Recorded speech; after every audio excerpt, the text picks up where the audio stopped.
Good morning. Can you guys hear me? I just updated OBS, so I'm afraid things might not be working just fine. Give me 1 second.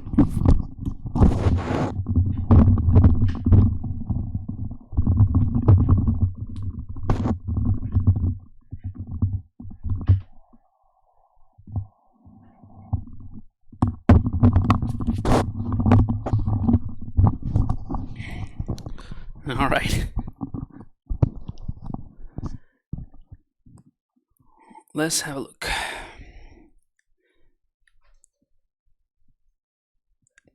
Alrighty. So hopefully you can hear me, you can see me, and hopefully the new version of OBS actually helps us with the with the integration, with the stream, so it doesn't crash.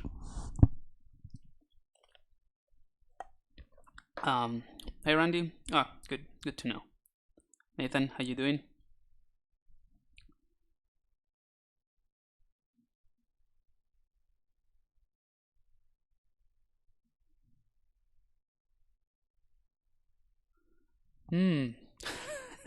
What's ASMR?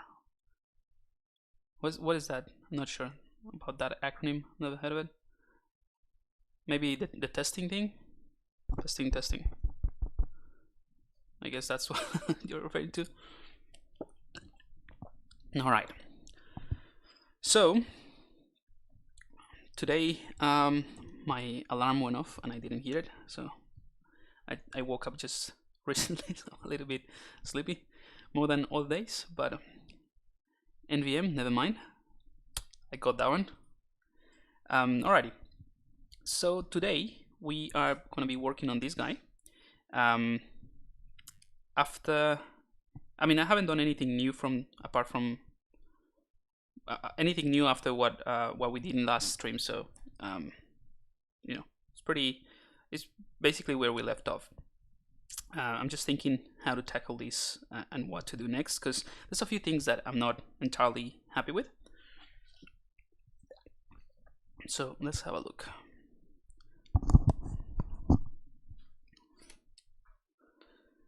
And I'm just gonna draw here. And let me just bring in, because I have a mock-up of what we've been doing.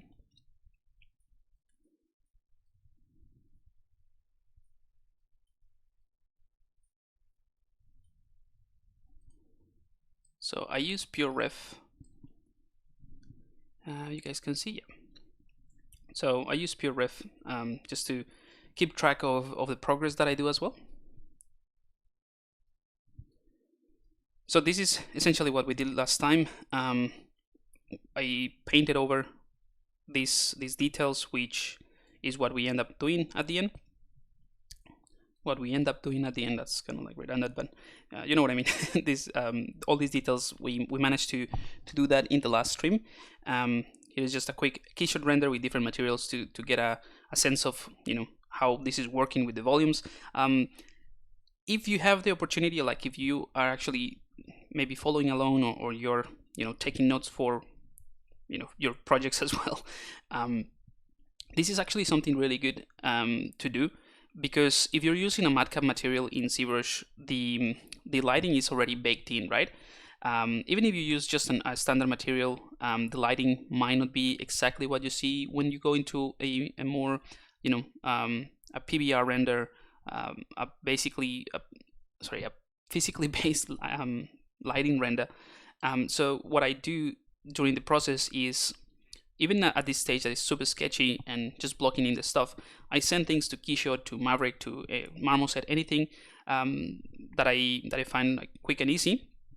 In this case, because I'm using ZBrush and the bridge with Keyshot is just a one-click operation, and that allows me to just play with lights, position them around the object, and have a sense of how the volumes that I'm currently blocking are reacting to the light. So it is, for me at least, it's an important part of the developing process of the design.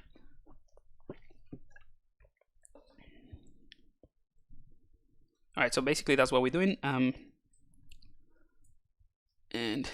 now that I show you, I can go ahead and do some drawings on top, just to maybe give you an idea of what we are going to aim for today. I definitely, at the beginning, I thought, you know what, I just want to make like a kind of like a cute, small little guy that could live in the Star Wars universe. You know, very simple, kind of like an, not an Ewok, but what's the name of the one that, it's not an Ewok, the ones that steal, the steal stuff, they were in the Mandalorian as well. Anyway, the ones that have like the hood on and they wanted the egg, and the glowing eyes. Anyway, something like that. That is relatively simple in the way that you know, it just has clothes and a weird face.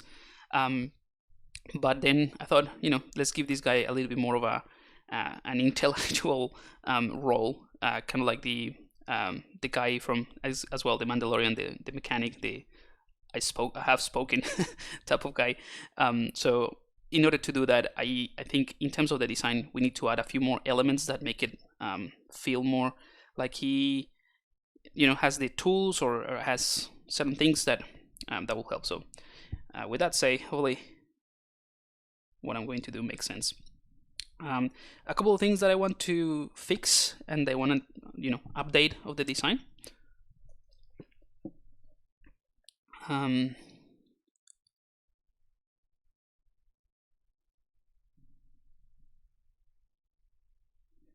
on, run this. Will ZBrush? Okay, so yeah, thank you, Jawa. The Randy is talking about the ZBrush for Illustrator course. Let me just bring that up before we get started, so that I just covered that before we actually start.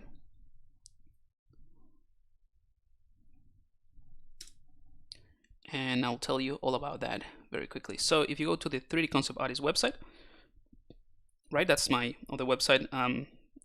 It's kind of like the sister website of the ZBrush Guides. That ZBrush, in case you don't know, ZBrush Guides is the website that I run, and where I share most of my stuff and tutorials and that sort of thing. I haven't actually done one for a long time, because I have been preoccupied with other things at work. But there's something that is coming that is pretty cool. But the difference with the 3D Concept Artist website is that this 3D Concept Artist website is purely focused on the type of things that I do on a daily basis, like my freelance type of thing, my freelance job, and I just show you the entire pipeline with different courses. So it's focused on using 3D tools like ZBrush. It's not just ZBrush, but focused on using those tools to produce concept art and you know, production work as well. Anyway, so if you go here, it's currently closed. I haven't updated it, sorry, but we're starting in 11 days, roughly. Well, 12 days. And there's it's a course just for illustrators in ZBrush. And the idea is that we're going to produce something along the lines of this, you know, comic illustration type of thing. So actually, if you just go to reserve your spot, I'm going to update this after this stream, but yeah, it's going to give you the login. So basically, it's closed now. We reached capacity. There was like some, you know, obviously limited seats, but the good thing is after the course itself, I'm going to try to make it available as an offline short course as well. So if you're interested in that, you can wait for that and get it. Obviously, you won't get the benefit of the live component of it, which I think is kind of like the biggest part of the entire thing, so that we can interact and get feedback and answer questions and all that. So it will be kind of like you will be watching like a previous live stream. But I'll make it available as well. Hopefully it goes well enough so that I don't have to edit or anything to do it. But if you speak Spanish, I'm going to do another one a couple of weeks after. That is the same thing, but in Spanish. So obviously we'll create something different, but it will be in Spanish. All right, let's go ahead and get started.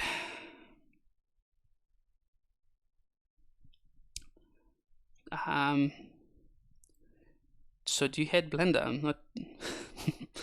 I'm not sure. Sometimes I'm not sure what you guys.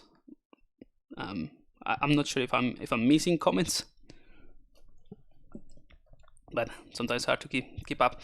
All right. So the first thing that I want to sort of fix on this design is there are a couple of tangents that I want to avoid or want to get rid of.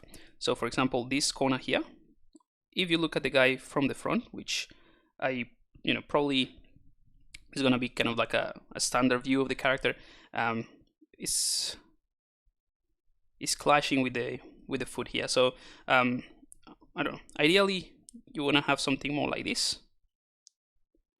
So there's no tangent. So I'm going to do that. That's a quick and easy fix. The other thing I would like to fix or approach in what we already have before I move into adding other details is I'm not entirely happy with this section here and the hoodie behind it. So I think what I'd like to do is, I'm gonna do it with white. I want to create some kind of tubing or soft sort of paneling that goes from the back to here. So that way we can, create something like that, as in if they're being held by this device, whatever we have in here. And then I also want to do some kind of, I don't know how to call this, but it's a type of element that is in certain characters in Star Wars. I've seen it. It's a repetitive element, so I thought maybe we can include it so that it feels more as part of the universe. And it's kind of like a mat that goes in the this is hard to explain. So like if you ride horses, you would put that type of padded material on top of the back of the horse before you put the seat. That's that's this thing. I don't know if that makes any sense. Yeah, shoulder pads in a way. Shoulder pads, but more like a clothing part of the clothing as well. And obviously, when we get to it,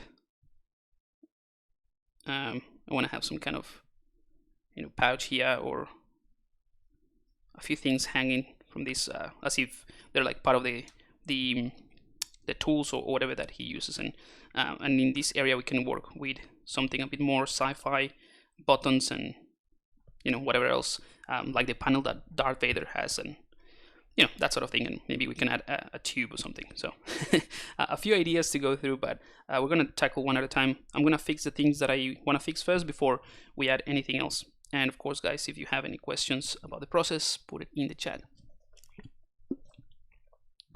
Alrighty.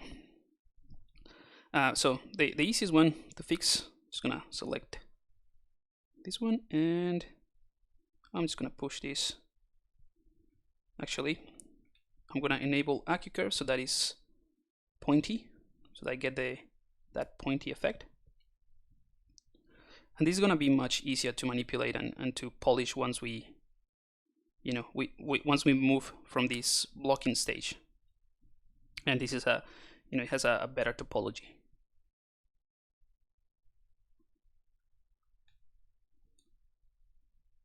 Right, so that's kind of like what I meant. You can,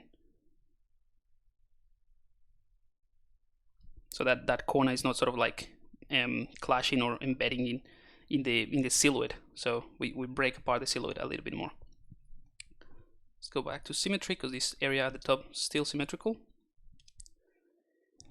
And I think I'm not happy with this hoodie thing, so I'm gonna just use Sculpt Pro with a larger brush size and basically just remove this, holding Shift to smooth. And that's generally speaking how I go ahead and tweak things at this stage, because we shouldn't be worrying about like topology or this is something, actually, now that I'm doing this, I can talk about that a little bit more.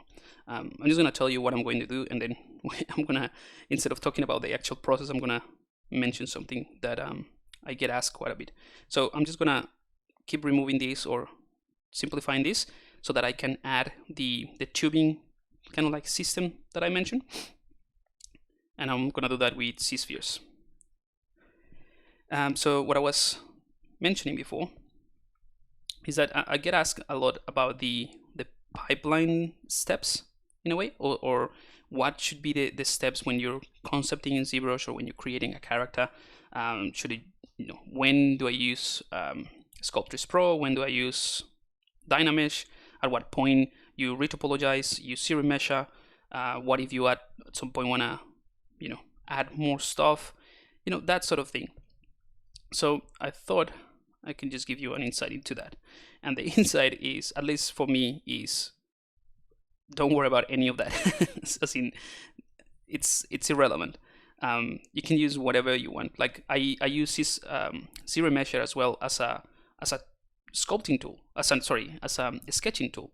So if at this point I'm not getting the shape that I want, and I want to manipulate, just smaller portions of this, I could just go ahead and do a quick series measure and then keep working on it. And if at some point I want to add a horn or add something else to the shape, I just use Sculpt Pro on that series measure. So it's not like once you've moved to series measure, that's it. You just need to stick with that. You can just keep developing the thing and focus on volumes and forms. So if the forms are not working, you can forget about whatever else, like topology details, because it's not going to work. So the primary focus would be the form and the silhouette as well, proportions of the character, and that sort of thing. So that's why I currently have it off. But if I turn off the chat and enable thumbnail, you'll see this is the reason why most of the time I have thumbnail in the left hand side of my screen. Right, so that's the reason I keep this. I turn it off in the streams just because interferes with the chat. But yeah, this is the idea why I have this always on the screen, so that I can constantly check as I rotate the model and move around. I can constantly check this silhouette and see how well it reads on the screen, and that's why you'll see here. I'm gonna do it with blue. Now that I tweak this corner, before there was anything here, there was nothing to sort of like change the silhouette in that area, but now the silhouette is a lot different, and you can tell there's something there, right? Also, the way that I had this before, it's sort of like this line was sort of like flowing into the body, so that's the reason I change this, and now I'm gonna change it even further by adding those tubes. So I'm hoping the silhouette will change a little bit. I'm gonna clear this up again. And another thing that is important when you're deciding what to change and how to update the model is to think about the contrast on either texture, transitions, type of materials. So thinking about the actual quality of the material is very important, and also visual straight lines versus curved lines as well. So that's why if I add, let's do it with a different color. If I add these tubes here, right, kind of like a rounded version, if you look at this area here,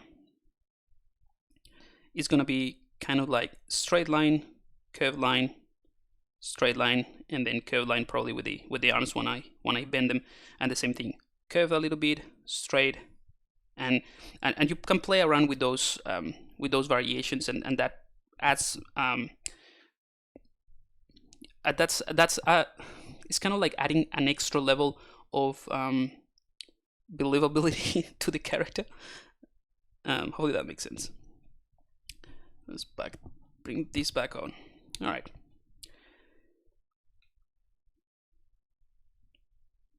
So at the moment, what I'm using is just the Move brush, and I'm still using Sculpt Pro in the Smooth brush. I use this combination quite often when I'm tweaking volumes, because Sculpt Pro doesn't work with the Move brush. So as you can see, my Sculpt Pro switch is disabled when I use the Move brush, but when I hold Shift, it just activates. So it's basically having a smooth brush that adds geometry. A really nice trick as well, and this is something that I mentioned in the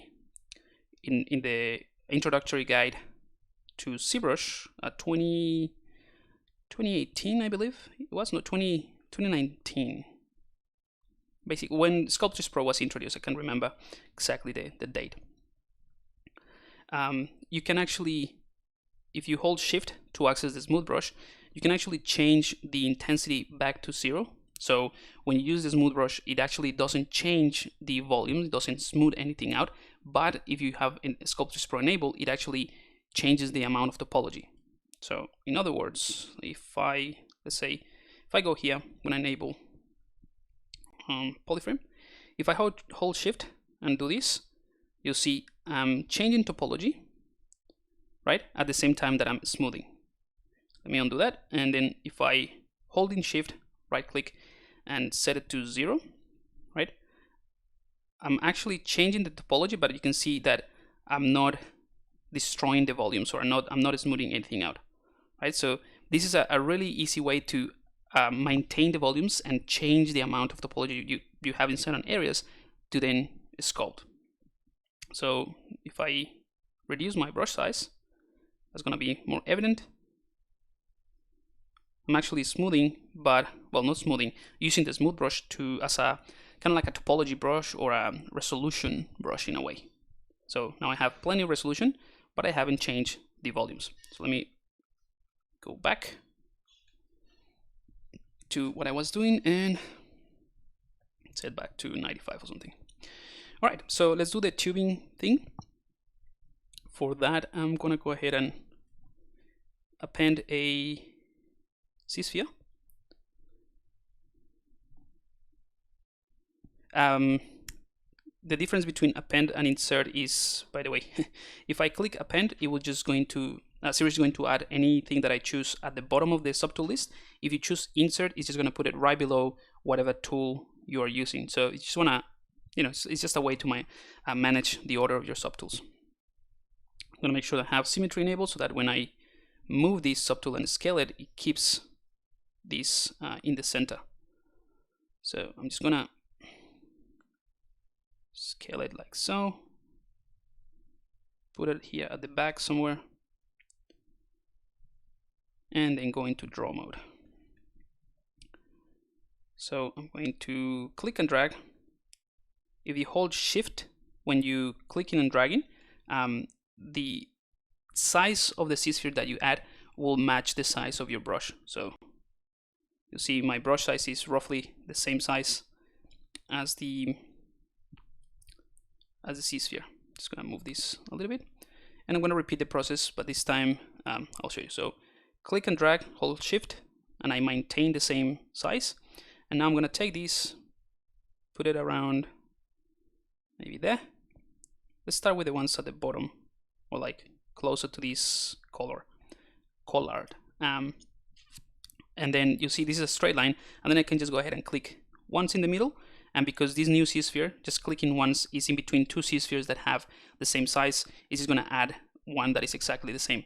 If you have one of those C-spheres that is slightly larger, it's just gonna average it, the size. But I want to maintain the same width and thickness in these tubes. I'm gonna do a few more, and basically that's how I approach this type of elements using C-spheres. I create one, and then I create one at the end of the tube in a way, and then I add things in the middle to kind of like add resolution and fine-tune the curvature. And you can do this with the curve brush as well, the curved tube brush. There's so many ways to do the same thing in ZBrush, but part of the idea of showing you all of this, or part of the idea for me in this Make It Happen in ZBrush, is to show you different ways to do it, and ultimately it's up to you and what suits your workflow really.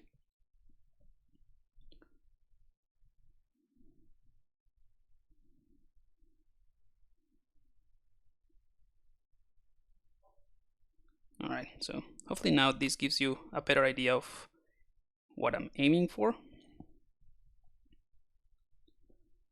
I also want to keep an eye on the intersections, so that, because the color that we have here, this element already has a cleaner topology that we can just reuse I might not keep it, but well, I might change the topology a little bit, but for now it's working, so I'm gonna try to maintain that. I'm gonna do a few more, or one more, and just push that in. Maybe one more here, so that obviously the more C-spheres that you add, the more resolution that you're gonna end up with once you convert this into a usable geometry to keep sculpting. All right, so I think I'm gonna do. Let me just think about it, because I want to have a few kind of like overflowing, kind of like a set of tubes. I might just do one, convert it into geometry, and then duplicate it and use the move brush to tweak it slightly. I think that's what I'm gonna do. Just check the chat. Hey Comics Legend, how you doing? What is the creature's name? I haven't come up with a name yet. You're welcome to name him. We can get suggestions here in the chat. Is there a way to sign up for the 3D Concept Artist website? You mean for the newsletter? Sure it is. You can do it in the ZBrush guides or in the ZBrush 3D Concept Artist website. They're essentially the same newsletter. I mean, it's just me. It's just me communicating with you. So I might, you know what? I might just add a sign up form in the 3D Concept Artist website. That's a good idea. But if you, for example, sign up for the 5-day challenge, or you want to do, or you download the free compositing guide, the 7-step compositing guide, and you accept, the marketing, you can basically straight away go into the newsletter. So that's something. But yeah, thank you. I'll do that.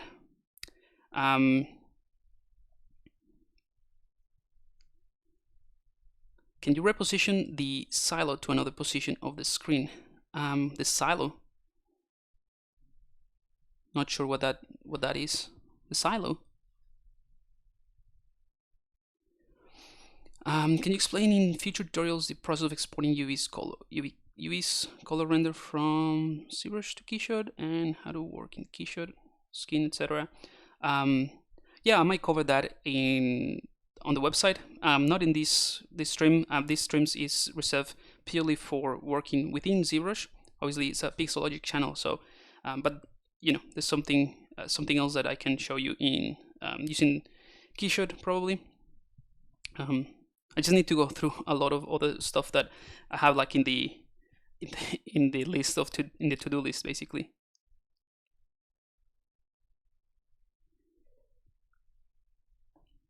Hey, thank you. Can you reposition the thumbnail to another position of the screen? You mean the one that I have currently hidden? Tucky. I like that name, Tucky. It feels kind of like stocky. Sibo or Tucky. That's good. That's a good set of suggestions. I'm gonna keep them in mind. But know that I know of, if you're referring to the thumbnail, you cannot change it in the different sides of the screen. You can change the size, but not the position, I believe. All right, so with the C-sphere, if you go down to Adaptive Skin, you can just do, I'm gonna go into solo mode and press A to preview it. So this is just a Dynamesh object by default. So if you don't change any settings from creating a structure with C-spheres and then just preview it or create the adaptive skin, it's going to be, a Dynamesh object. So the way to do a cleaner topology is just taking this Dynamesh resolution slider, set it to 0, and now this is going to be kind of like a cleaner topology. Right now it's giving you a preview of 2 levels of subdivision or density. So if you set it to 1, you'll see like the actual geometry. So this is more what I have in mind, and you'll see the certain kind of like very visible edges here or loops that create these very sharp corners. That is due to the position of the C-spheres, but it doesn't matter. We're gonna polish this and then we can inflate it. So I'm gonna leave it as it is, and I'm gonna click on adaptive skin. All right, So once you click in adaptive skin, ZBrush should have created a new mesh, this one here, and all I have to do is copy that, go into this one and paste it, and now we can hide this C-sphere for the time being. All right, so let's go ahead and clean this up a little bit, and then we can go ahead and duplicate it and create a few more tubes in here. So the first thing I would like to do is maybe use the smoothing slider, maybe the polish actually. So the polish would actually remove a little bit more of those loops, and I'm gonna give it a single poly group as well. So two things to keep in mind: if I use the polish, it's going to simplify this quite a bit and make it a bit rounded, but the polish process actually is gonna shrink considerably this mesh, especially because it's very low res and thin. So you can see that every time that I do polish, it just sort of changes, but it's a lot smoother. I'm also going to smooth this manually a little bit.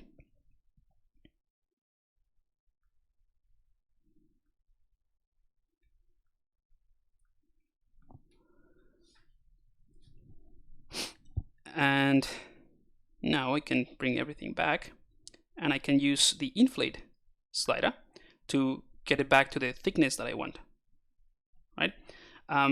This stage, when you're deciding kind of like how thick certain things should be, or thin, or how big and small in proportion to the guy or to the design, I think is super important, because not only it would add another layer of believable, I cannot pronounce that, how believable or how readable, how truly how believable this character would be in the real world.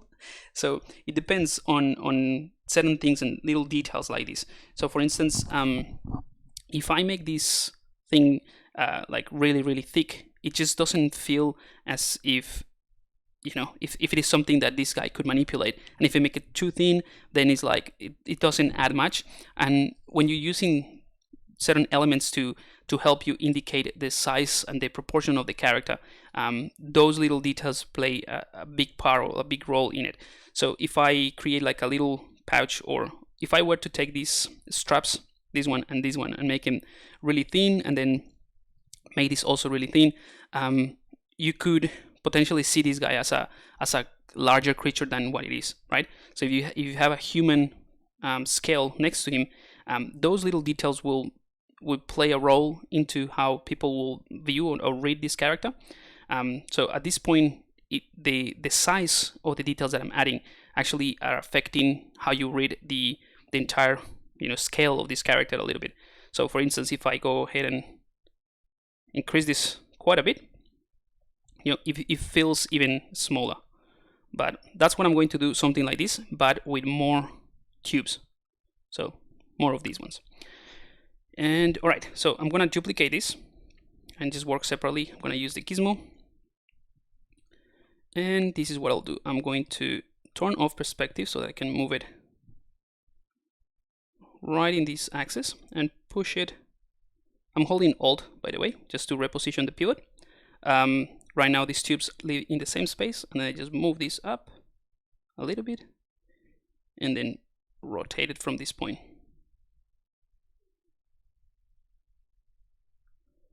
Right. So that's one. Now let's go ahead and tweak it, or like tweak the, you know, the intersection of it using the move brush.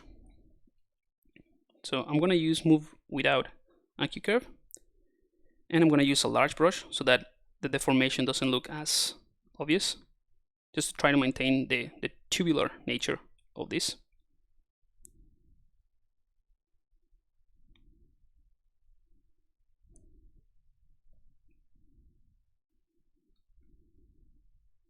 Because if I use a smaller brush, I would be just pushing some of the faces rather than the entire tube, and that would deform the tube, and, you know, we'll lose that factor of like realism.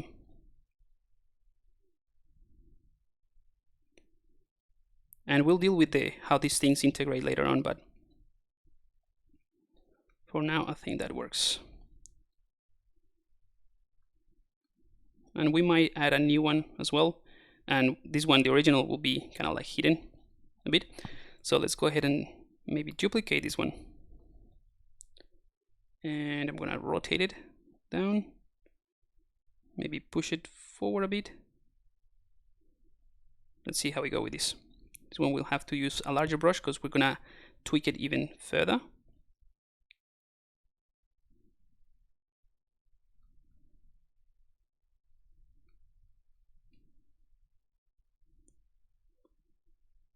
So you'll see it's kind of like covering the other one.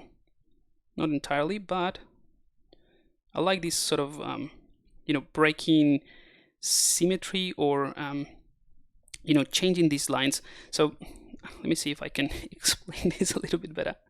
What I'm trying to do, what is going through my head right now. So if you have like, let's say 3 tubes, right?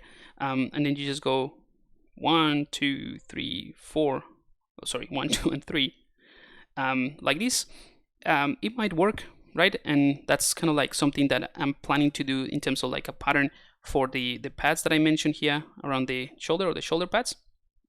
However, just to add more contrast and more visual interest, you can just do what I just did here, which is, you know, break or use one of these lines to sort of change the flow a little bit. I mean, still within the same flow, they're all part of the same thing, but you can break that and make it more interesting, I think. So that's one of the things that I constantly look for when I'm tweaking the design. All right.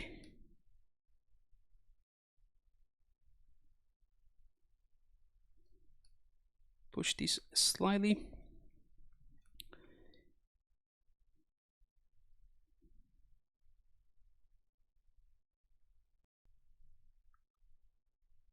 All right, like I said, we'll figure out how to integrate these later, probably just a couple of tubes holding everything together later on.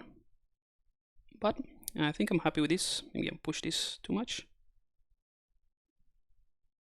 Again, I'm just trying to maintain a good balance, making sure that there's no gaps, but also no very visible intersection of polygons. So here, for example.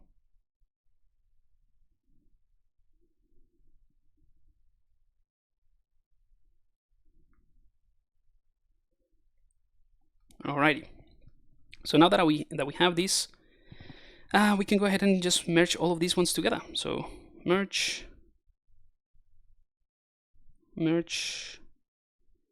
and we can give it a, you know, we can auto group, just give it a different polygroup.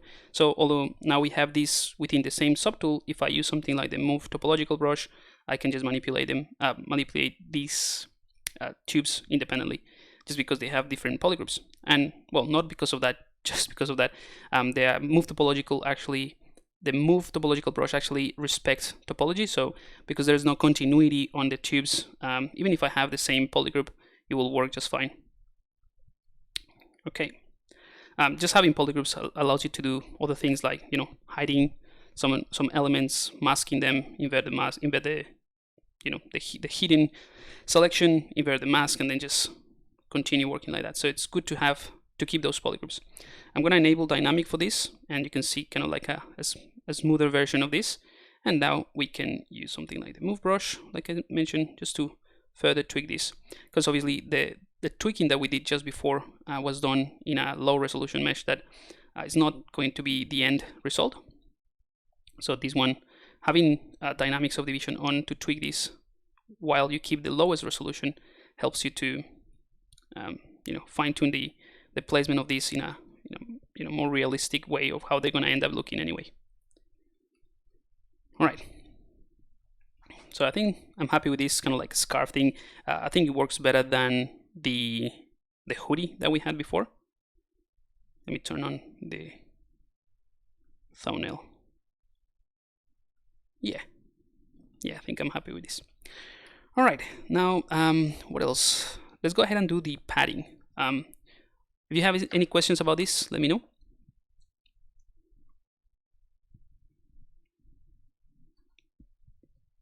No questions so far, cool.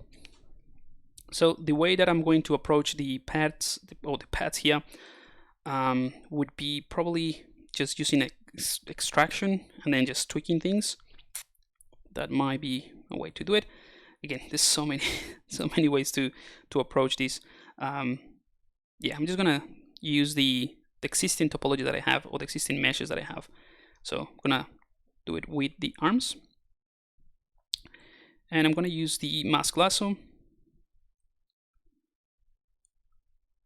and just go ahead and do something like that to mask this area. And I can tell ZBrush that I want to use the mask area to create new topology. I want to refine this one right here using the mask pen. So invert the mask, just gonna mask out this. It doesn't have to be perfect. We're gonna use the series measure anyway to get something cleaner. So something like that should be fine.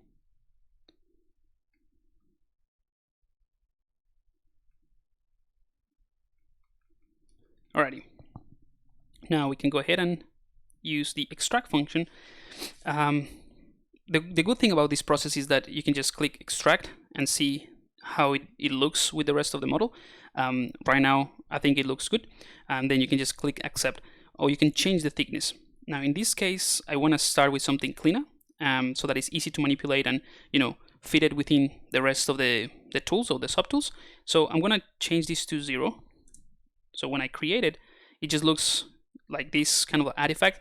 That means that it's flat, it's a single-sided polygon, but it's conforming to the topology, to the mesh and the volume underneath. So it's just an extraction. I'm gonna click accept, and now you'll see this is a single-sided polygon. I'm gonna enable double, clear the mask, select the arms, clear the mask as well, and now select these pads.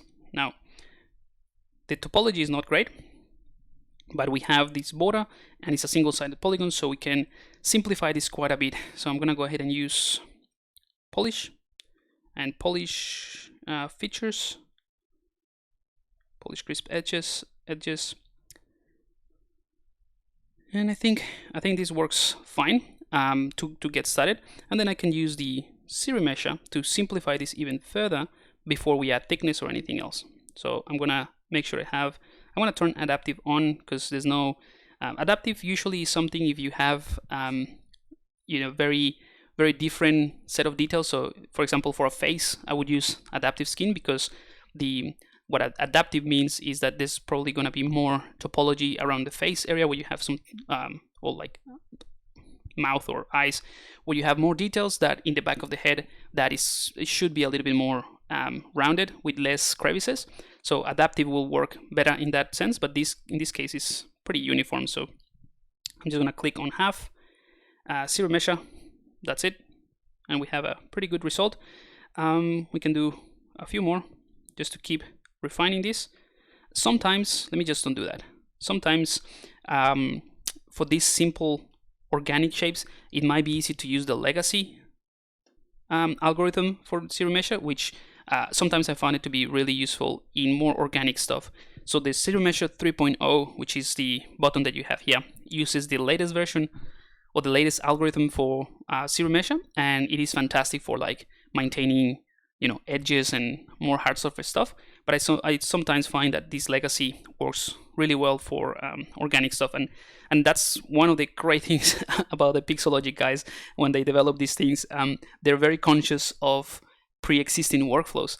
I think that's great, because if you are too used to a tool, rather than just update it and get rid of that, they just keep things like this. So you can use previous things. If you're used to working with that workflow, you don't have to change your thing, accommodate to the new tool. You should if you want to explore new workflows, but it's there. So now if I just click series measure, you see this one, for this organic shape, it feels a little bit better. So I keep using that, maybe one more time. No, that's too much. So I'm gonna keep it around there. But let's say that you get to this point and this is the amount of polygons that you want, but you're not entirely happy with how it is being distributed. I actually think it's pretty good and has a nice loop at the edge or around the edge. So I'm pretty happy with this. But in case you're not, if you want to keep the same amount of polygons, but you want to change distribution and how series measure distributes this, you can just click on same, right? And just click again. And ZBrush will try to maintain the same amount of polygons, but giving you a different distribution. So with that said, you can, let me just go back. You can just try the same thing, keeping the same amount of polygons, but with different algorithm, right? So you see, this one tries to keep the certain things. It works really well for hard surface stuff, but this weird distribution is what I'm trying to avoid in this case, and that's why I use the legacy version. Another thing you can do actually is you can hold the Alt key, and that's going to give you an alternative version. So you have basically 4 ways to do a series measure. I'm going to show you because it is pretty powerful. So this is one. I'm going to just do a snapshot there. So that's legacy. When I do series measure, that's another one.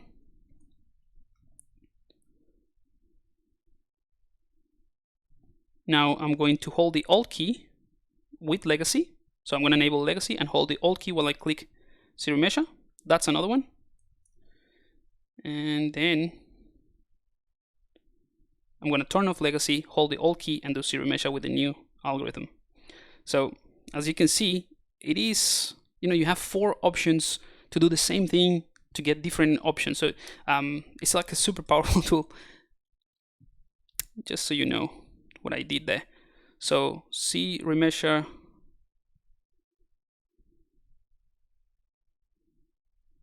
So this one is Alt.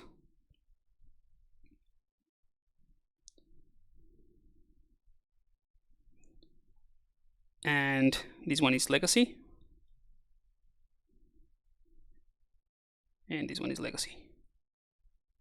Right? So the difference, I would recommend just to try it and see what works for you, which one works for the specific mesh that you're doing.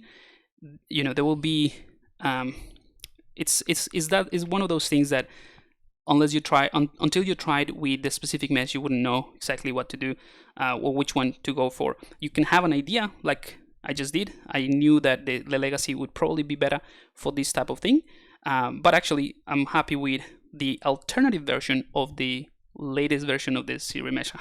So 3.0 with no legacy, holding the Alt key, right? Just wanted to show you that you have plenty of options if the first one doesn't really work. So look at this one. This one is a lot cleaner. I would like a more cleaner version. Let me just do it again.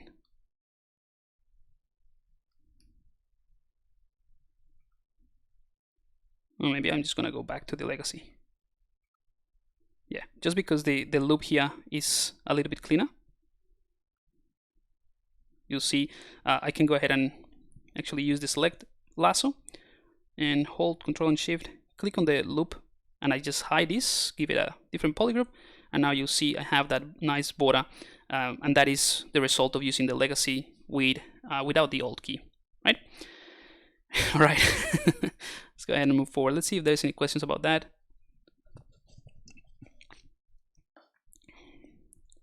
Hi Pablo, wondering all the base parts you are working on with are Dynamesh. Not all of them. So let me just go through them very quickly. The head is Dynamesh.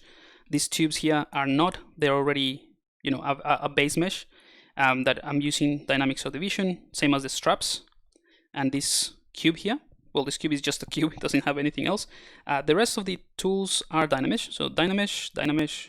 This is Dynamesh with Sculpt Pro as well. So I removed some things that we did in the previous stream. The legs are Dynamesh as well. So it's just a combination of things. At this point, we're just blocking things and sketching in 3D before we move into cleaning it. The only clean parts, actually, this is something that I do, and this is how I also teach in the Extra Mile course, which is the course that I have online.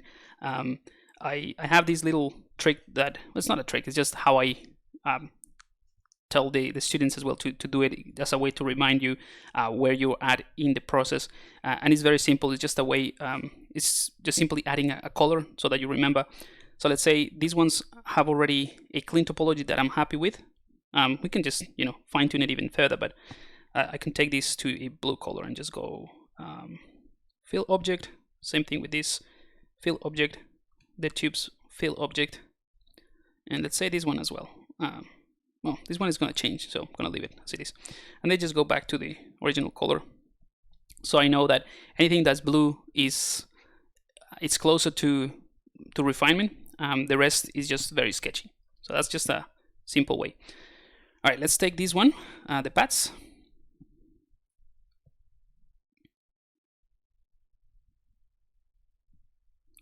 And I'm going to first go ahead and inflate them. And the inflate option in ZBrush obviously works really well, as it just pushes the geometry along their normals. So that's why they're kind of like inflating based on the position of these polygons. So I'm going to use the AccuCurve as well to maintain some sharp edges. Oops, I don't know what happened there.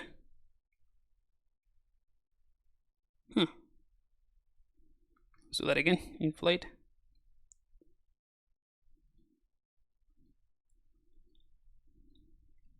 And I'm just going to push this out. Same thing at the back. I'm just going to exaggerate pushing them out so that it is easier later on to push them back in. And I want this to go kind of like this way. And this is a perfect example of what I was talking about before, that you don't have to be locked in once you do zero measure. So although this is a much cleaner topology, doesn't mean that that's it, right? That I'm going to stick with this. I'm going to push this like this quite a bit. And I'm obviously distorting the topology. So I can just do another zero measure after I finish this. It's not, I'm not locked into this shape. I'm focused on the silhouette and the forms and how everything sort of interconnects, and how one thing flows into the next one. That for me, transitions is like a huge part of the design process. So I'm gonna push this in. I'm gonna have to actually push some of the arms down a bit. In fact, you know what? I might want this to just close to this area.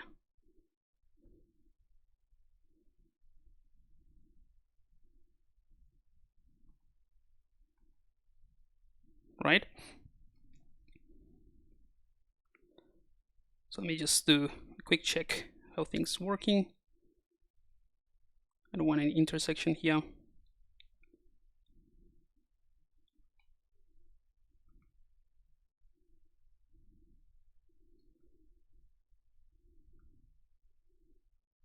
And I want a kind of like a more squarish, pointy version here of it. But I'm going to try to avoid the what I mentioned before, like the tangents. So for me, this is another thing that I always keep in mind with design. So if I don't want to have this line to compete or to be the same as this line, so that's why I move this up a little bit.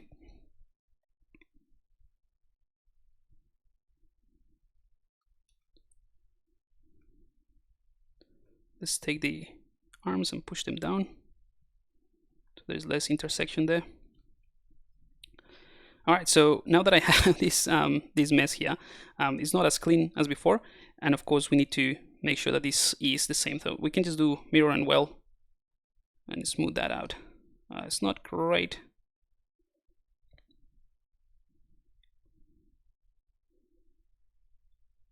You know what? Let's undo that. And I'm going to separate this back again. Just do it a little bit more, a little bit better. Another thing is, we'll have it here in edit brushes. These minimum connected points, I have it in my custom UI for the smooth brush. So if I set this to, holding shift, if I set it to 1, I can smooth this out like this. So it's a lot, a lot better. I dropped something. Anyway, so if I want to just connect this thing, it's going to be probably easier if I just do if I use the series measure, oh sorry, the C modeler. So let's just do that. So I'm going to turn off symmetry, right? Then go to the C modeler, right click on an edge, go to bridge, edges, and I'm just going to connect these ones like so. It's going to be just, you know, try to maintain this cleaner look for as long as I can, and then just do the series measure. Right. Move brush. And if I do mirror and weld, it just creates that center line as well. All right. So go back to symmetry. And I'm gonna, how are we doing with time? All right, let me just finish this quickly, and I'm gonna grab some water. So I've been talking non-stop. The bottom, or the part at the bottom, or at the back, could be a bit more rounded.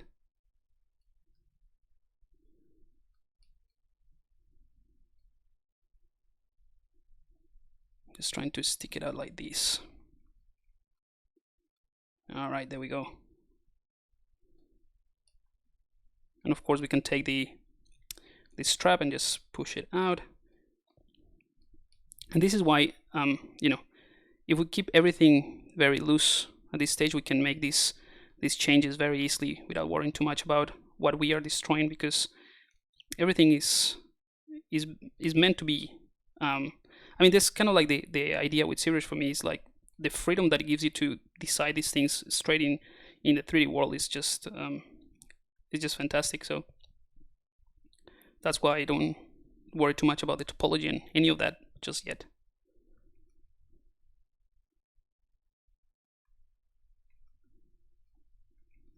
All right, so that's starting to look a little bit better. Let's do the series measure for this, and then I'll be back. Now, this is another example of the difference between the series measure algorithms.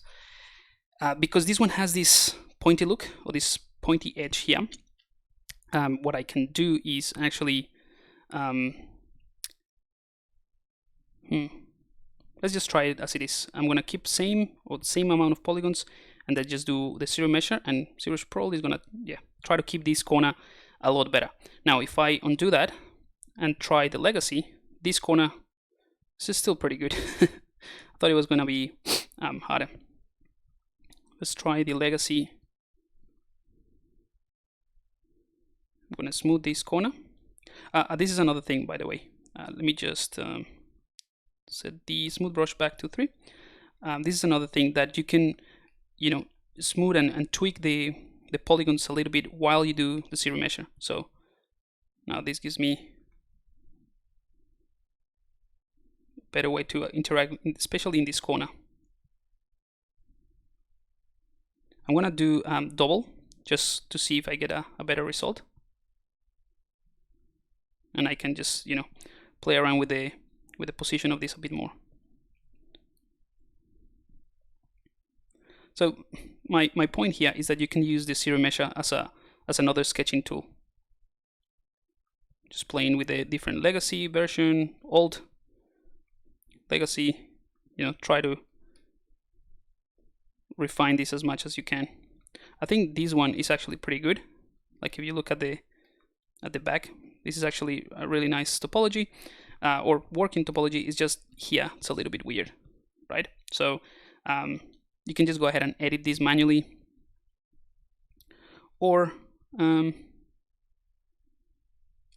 yeah, you can edit this manually. So I mean, it's not too bad. I think it works just fine for what we want to do. So I'm just gonna edit this back in place. We maintain that corner. That's kind of like what I wanted.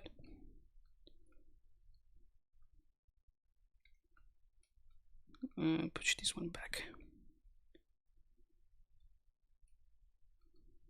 All right.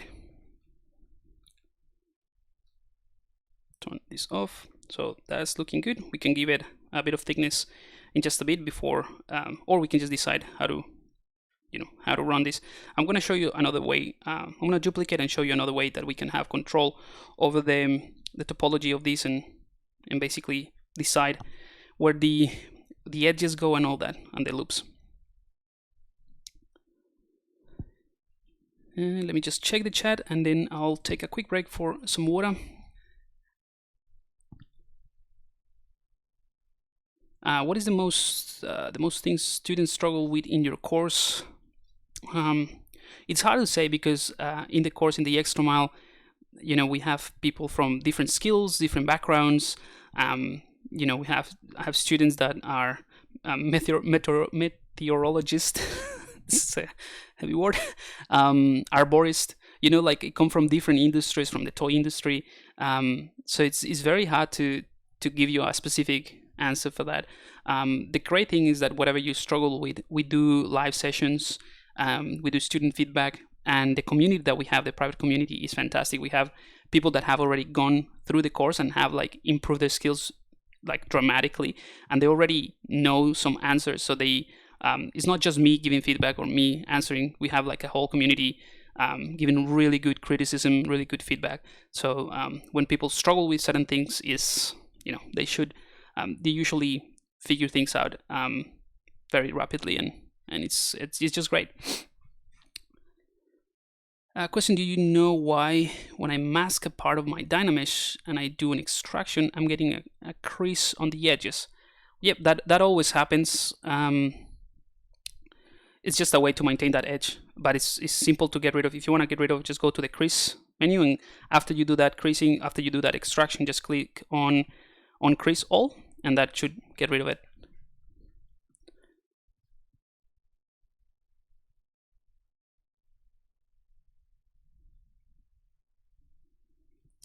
Any idea when you have the tutorial for the hairbrushes? I'm aiming for this week. I have a big deadline, so I'm just trying to meet that before I go into the tutorial. But I'm hoping to have it this week. Cool. All right. I'll be back. I'm going to take a quick break, get some water, and we'll be back to working on the topology of this.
All right. By the way, just realized that I'm wearing the extra mile shirt. So I don't know if you guys can see this. Can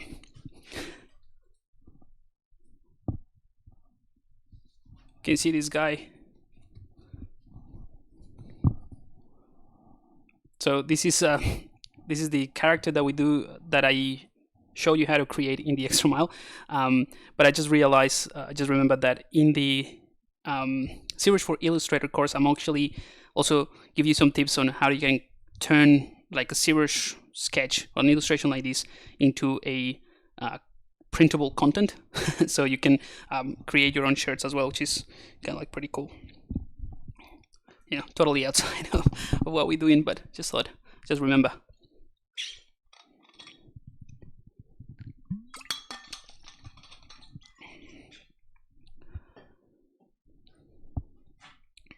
All right. What is the name of the extra mile creature? It's called the extra mile creature. All right, so we're gonna work on this a little bit more just because as I showed you in the sketch, I want to have like some padding or some paneling in this. So I think the best way to go about it is just to do another series measure, but controlling how ZBrush, basically controlling the automation of that process. So for controlling a little bit the series measure, we can use things like the polygroups. So I'm gonna select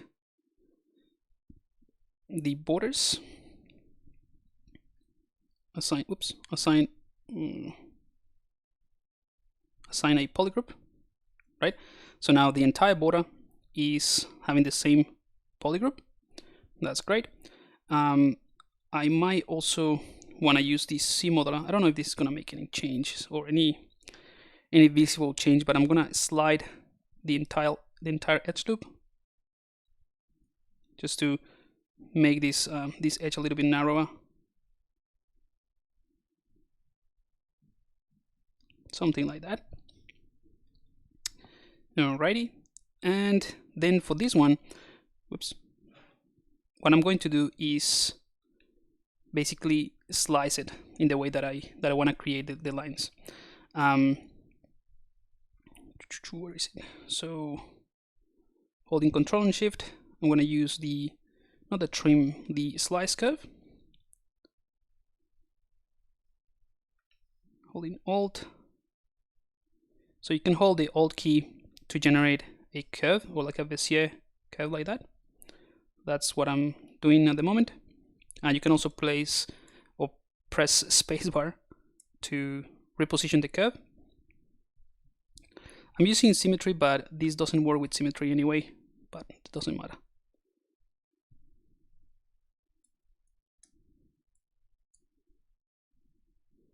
Right, and a bit more here.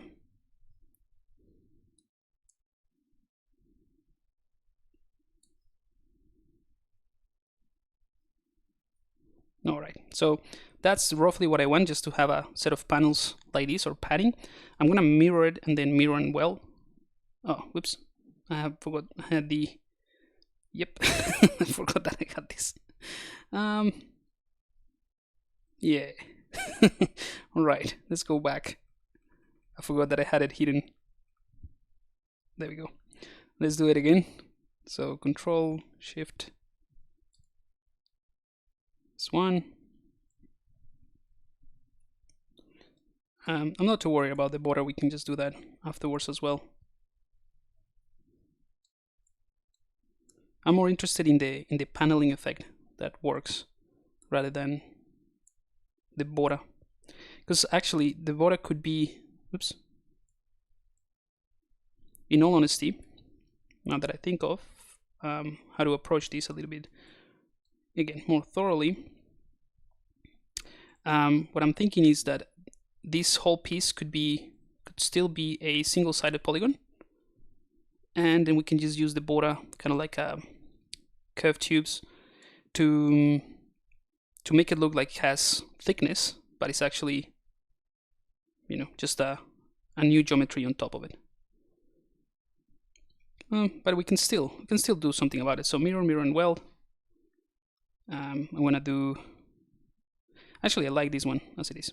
Now you'll see that because I had this polygroup, when I did the slicing, it also keeps these separate polygroups. So that's good because we can keep that border. So I just need to tweak it a little bit. So with the Select Rectangular tool, I'm going to hold Control and Shift. I'm going to start hiding those pieces here in the border.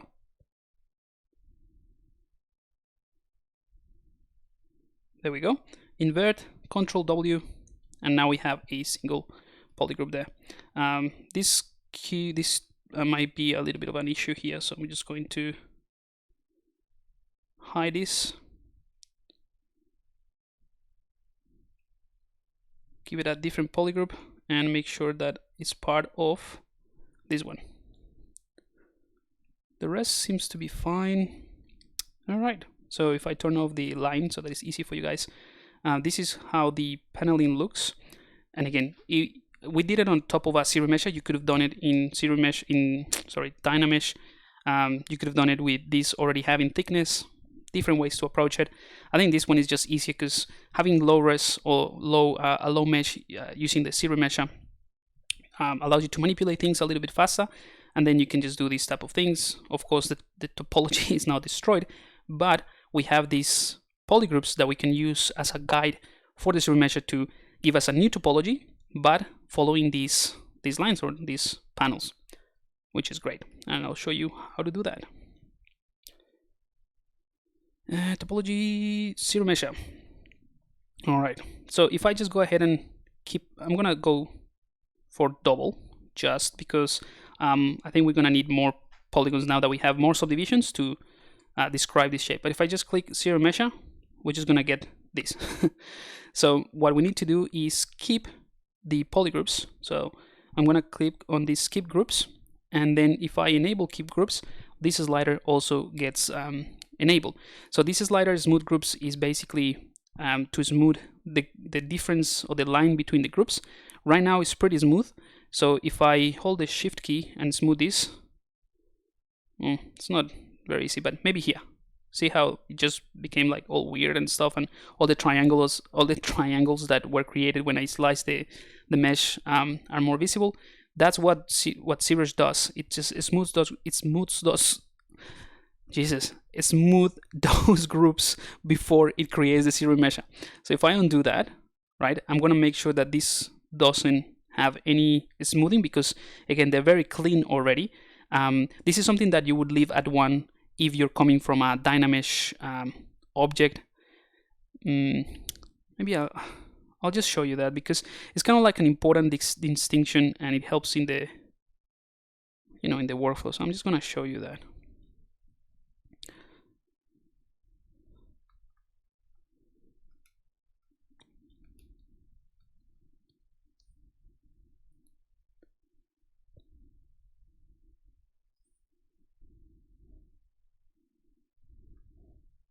Right.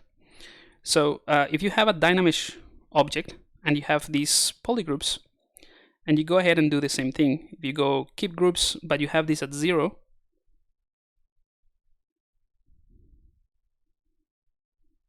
whoops, I had symmetry on. Let's do it again. This is what ZBrush is going to do. It's going to keep those groups, but you'll see that jagged edge. That is because there's no smoothing of the groups prior to this effect. So if you enable this and set it to 1, is basically an automated way to, for example, going to the smooth groups or the polish by groups, and simplifying that edge, so that ZBrush know that this is kind of like a more straight line. But if you just enable it or set it to 1, is basically automating that step, so it just saves a step. So now if I do ZBrush, see, you get these very sharp edges, because ZBrush smooths the division between the groups before it does the ZBrush. So that's kind of like an important distinction, I guess, for that workflow.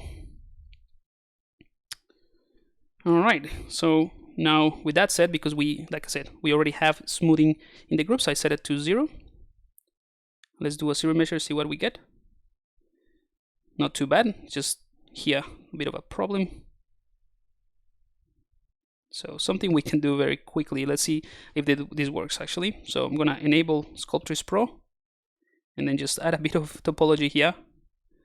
Sculpt Pro is just gonna add resolution. It's not gonna change anything in terms of the polygroups, hopefully.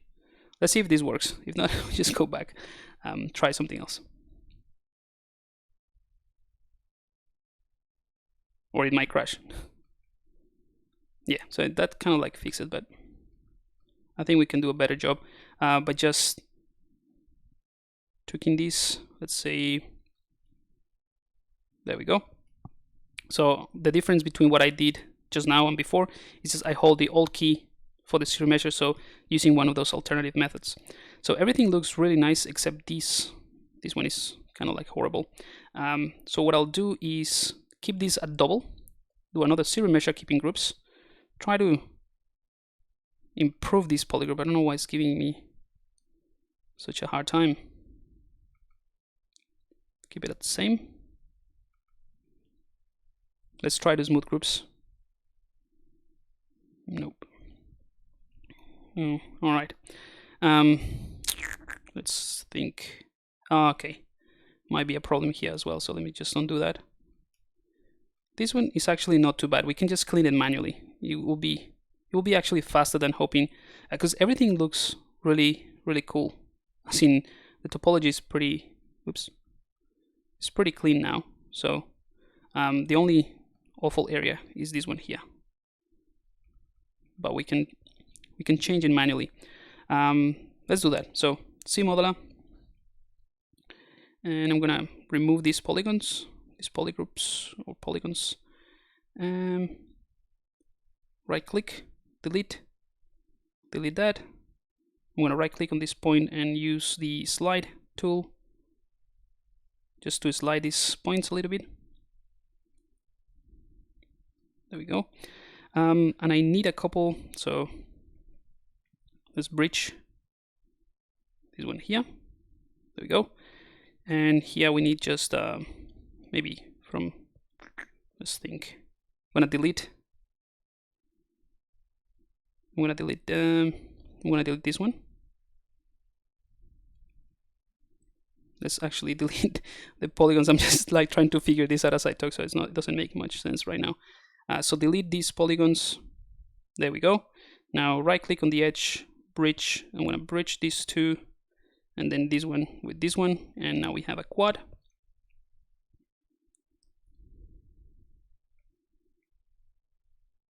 All right, and then I'm just gonna use the move brush to soften this a bit.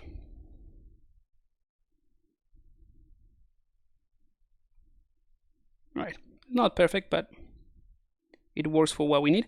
All I have to do is just hide certain parts of this and assign a new polygroup. Oh, come on, what's going on with my tablet?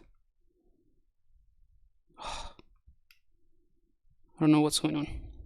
Let's try it again.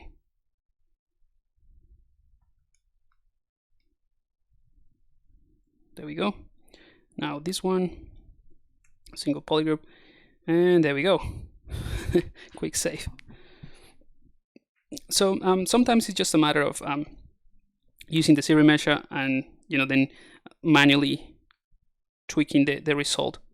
Now that I have this, I'm gonna go ahead and just smooth this.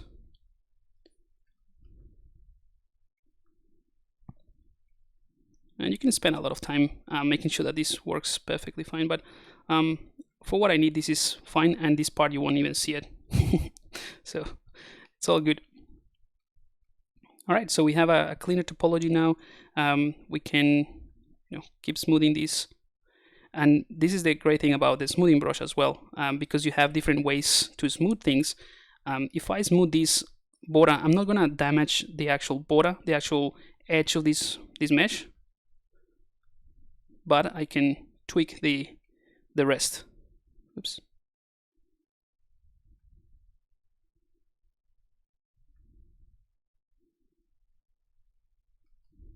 All right. So let's see if there is any questions so far, and otherwise we can move on and work on some panelings maybe for this.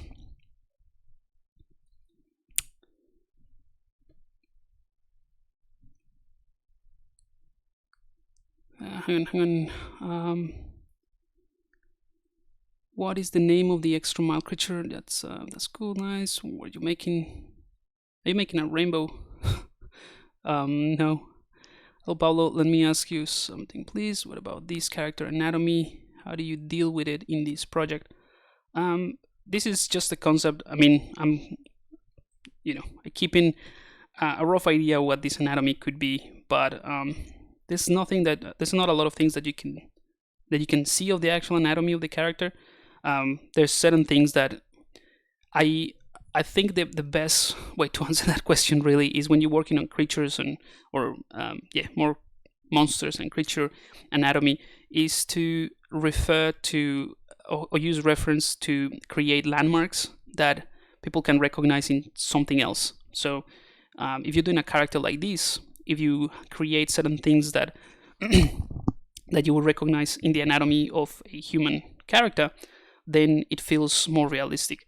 If you're creating something that has, for example, the appearance of a horse or or a reptile creature, and then use reference of those real animals to put like little landmarks. So what I mean by that is, so all the orbits and the zygomatic arc here, the malar, all of these, they're things that obviously exaggerated and obviously not human, but those are things that you will recognize in a human skull, right? Same thing with the fingers and the shape of the hand and all that. So those type of things give you an idea what the anatomy of this creature, although it's not human, could be. In this case, you don't see much of the actual body, but because you don't see that, then my focus mainly is in the proportions. I'm thinking of how this character actually looks underneath without needing to define it. So just because of how short it is and the size of the legs, I imagine this kind of like being like this.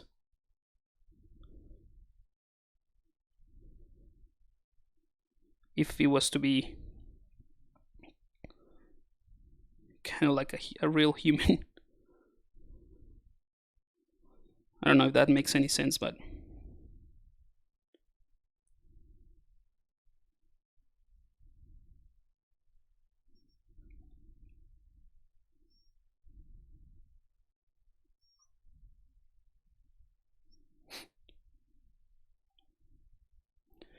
so again, I keep this in mind all the time, but it doesn't necessarily mean that I have to define it in this case.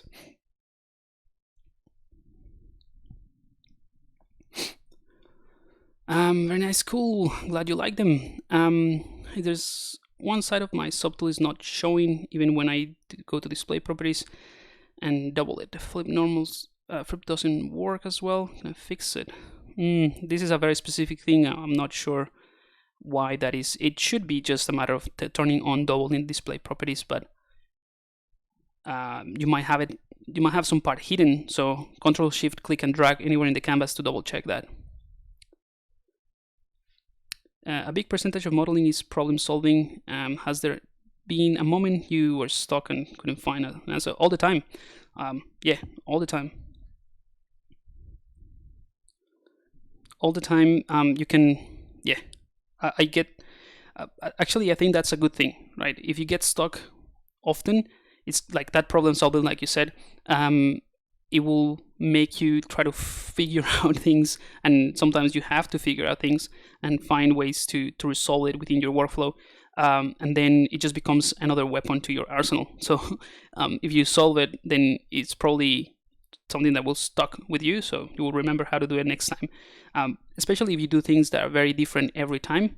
That's why I like to work with a bunch of different projects, either at the same time or different styles as well.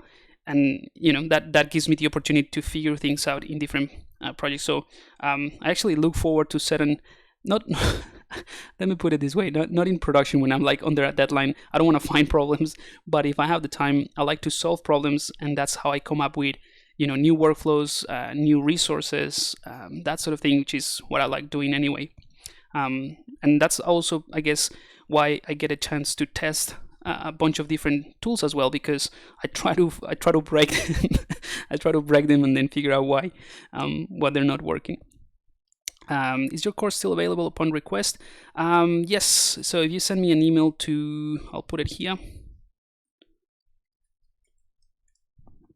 3D concept.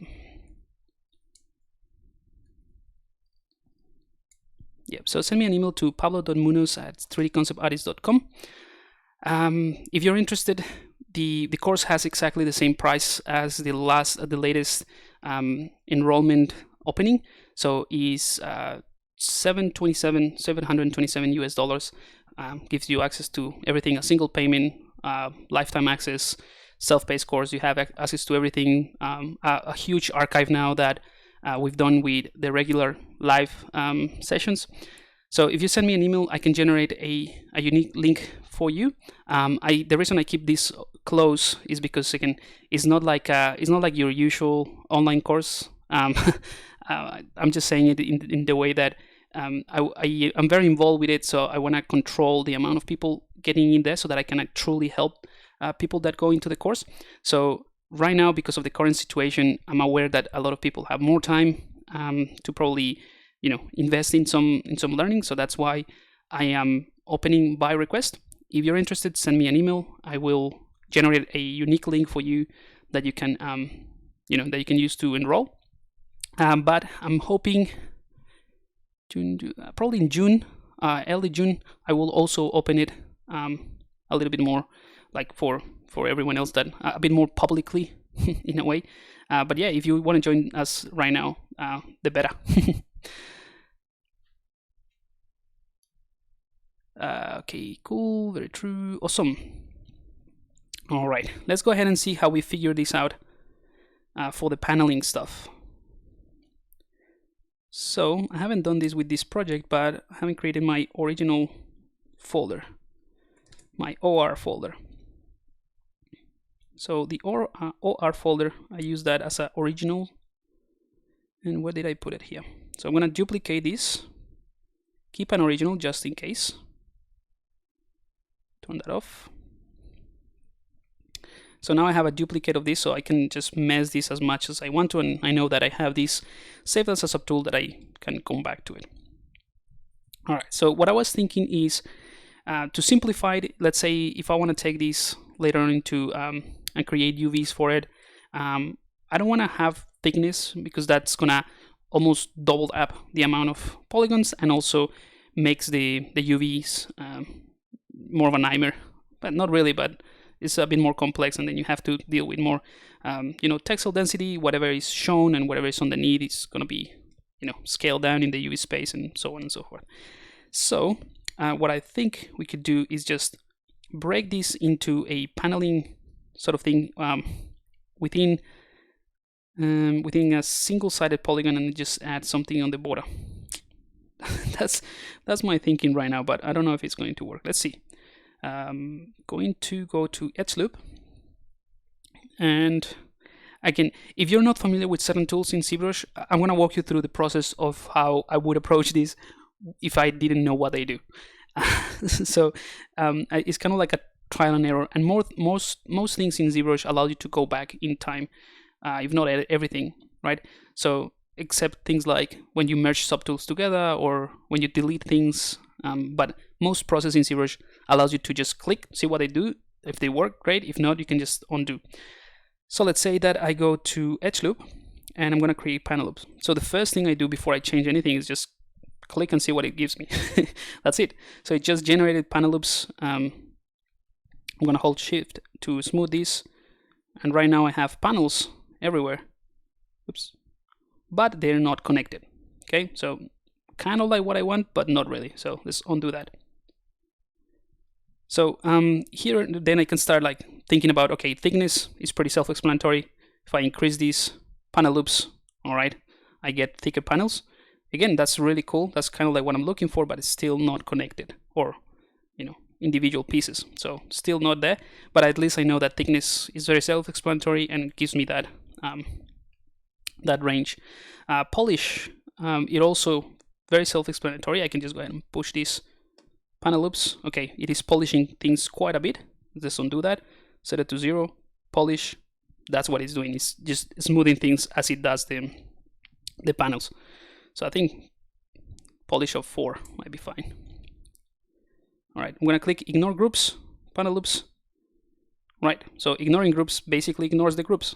So very self-explanatory, but all of these tools are actually generating that thickness. So let's see how we can do that, avoid that. So I'm not gonna ignore groups because I need the groups. Let's see what this double does. Turn it off, panel loops. All right, so if I smooth this, okay. So now turning this double, it actually doesn't create that hole or separated pieces. So I can smooth everything out, and this is kept as a single piece, right, using that that double. So that's closer. I'll keep it in mind. I know what it does now, so I'll keep it in mind to see if I can do something more accurate for this. All right, so these triangles, that's not part of it. See, loops. So the loops, but this one it won't be as easy to, as straightforward. So in this case, you can hold control, and that gives you a little, like if you hover over this, it gives you a little description of what it does. So what it does is just gives you, when you create those panel loops, it gives you loops around it. So right now, if I click panel loops, the amount of loops in this area, oops, the amount of loops here would be 5. So 1, 2, 3, 4, 5, right? That is this amount of loops. So if I undo that, change this to 1, now we don't have those loops in there. Okay, that's kind of like the one that is not as easy to figure out on your own, but most of them are pretty self-explanatory. Now, I think I figured out most of the things. Let's say to continue. The only thing that I'm not happy about is that border all around. But fortunately, that is the border that we can do as a separate geometry. So what we can do is undo all this. I'm going to go ahead and hide that border, delete it. So delete hidden.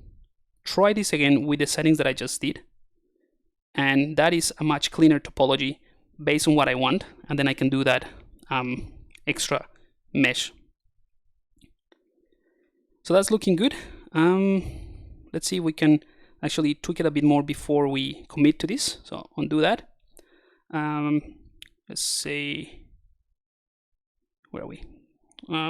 Let's say with this inner does panel loops. All right, so inner is basically inverting it or doing the inner portion of the loops, right? And this is really how I started with ZBrush. I just started clicking things and keeping track of what each thing does, holding control and giving you an idea of these things. That's how I figure out things and test things as well. Even to this day, when the Pixology guys invite me as well to test the new versions and that sort of thing that I've done in the past, that's what I do. I just open it up, see what's new, and then start clicking just like a monkey pressing buttons, see what gives me better result. Some of the things I kind of like already have a background knowledge, a little bit of what to expect, and you know, with more streamlined tools that are integrated, there's certain things that I know. Okay, I have an idea what to expect from certain things, but overall, this is a pretty easy way to get used to it. Just trying new things. All right, let's go with a few more things. So the thickness, we already established that that's the thickness of that. So we can just go for something like this. If, for example, we want to change let's go do it again. So this distance between the panels, right? This portion here, I want to make it a little bit tighter, right? So what can we do about that? If we look at the panel loops, the panel loop section, I'm going to try to, this is approaching it as a newcomer to this tool, right? If I knew nothing about panel loops, I just start clicking things and figuring things out. All right, we already know what panel loops does. That's the actual button to produce things. We know what loops are, double, inner. I don't know what append is, let's say, but I don't want to figure this out right now. Thickness, we know already what it does. Polish, we already test that out. Ignore groups, we already test that out. So all of these we've sort of covered, figuring things out. Regroup panels, we might try this one, see what it gives us, and regroup loops as well, but not in this case, but you could just turn them on and figure what this gives you. But then we have this bevel percentage and this elevation percentage. Okay, so if if I knew nothing about this tool, because I have the previous knowledge of what bevel means in other software, maybe, then I can start figuring things out. So okay, what is this bevel 50%? So maybe it is beveling this area here by 50%. What is this elevation? Maybe it is how much is pointing outwards, but then that the thickness doesn't make sense. So it's either the thickness or the elevation, right? So again, part of the process is just to figure things out. So the elevation actually means in which area or towards which side of the polygon ZBrush is going to create that thickness. So this thickness is given by the thickness, obviously. The elevation deals with 100% elevation is just going towards this side, minus 100 is going towards the other side, 0 is just going to keep it flat, okay, no matter how much thickness you add. So hopefully that makes sense, but I just wanted to give you a rundown of how I would approach this if I don't know things, how things works. So I'm going to undo that. Now let's take this bevel, set it to 9 panel loops, and you'll see that bevel, that thickness in between the panels is a lot narrower. So that's kind of like what I'm looking for before I move into subdivision. And if I want to have a rough idea of how this looks once I subdivide it, that's when I can use the dynamic subdivision. So I have the panels done. And it's a single-sided polygon. Let's see how everything looks together. And you might be able to see, you know, at the bottom, you know, this panel. So you might not want this. You might actually don't want to see any of that. So let's see how we can figure that out as well. I'm going to undo that. And I'm going to see if I enable double. Remember, that's the one that actually separates each polygroup and creates thickness. And I'm going to actually give it a couple more loops. So I'm going back to these settings now that I know what I do, and just to try to figure out a better outcome for what I'm aiming for. So let's do panel loops. All right. So basically what we have now is thickness, but we have individual sets of panels. So if we enable dynamic, right, all of these ones are, I'm going to use the smooth brush to show you very quickly. All of these ones are separated. And that is going to be a much better solution, right? Because we can see it from every angle, and you know, it doesn't matter what you know, which side we use to see this character. We're still gonna see these panels. All right, and this dynamic mesh is showing me how this would look when subdivided. Okay, so what else we can do with this? Let's see if there's any questions about this. Again, I just wanted to show you this process of figuring things out on your own. Sometimes it's, you know, you can follow a tutorial or you can follow a guide and it will just tell you click here, then click here, then click here. And you just do it and you get the result. But then you go to a new project that you're doing on your own and you want to do something similar and it might not work just because the circumstances of the project and what you've done before is not necessarily the same thing. So I much prefer, and this is ultimately how I encourage my students to work in the extra mile, by the way. So although I give a more systematic approach to the whole pipeline, like following steps, within the steps, it's about figuring things out so that that's why all the students they don't actually create the character of the extra mile. They do their own things. And that's the whole idea of the course, at least. Let's just check the chat and then we come back to this. I'm going to do a quick save in the meantime.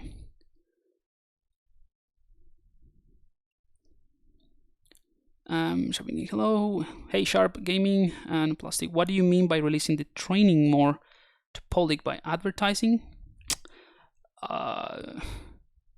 You mean, okay, I think you mean the course. When I mean just publicly, I mean that I will open it. So I'll let everyone know it is open. The course is open, so anyone can enroll. So it's going to be publicly open to enroll. So that's coming up. But right now it's closed.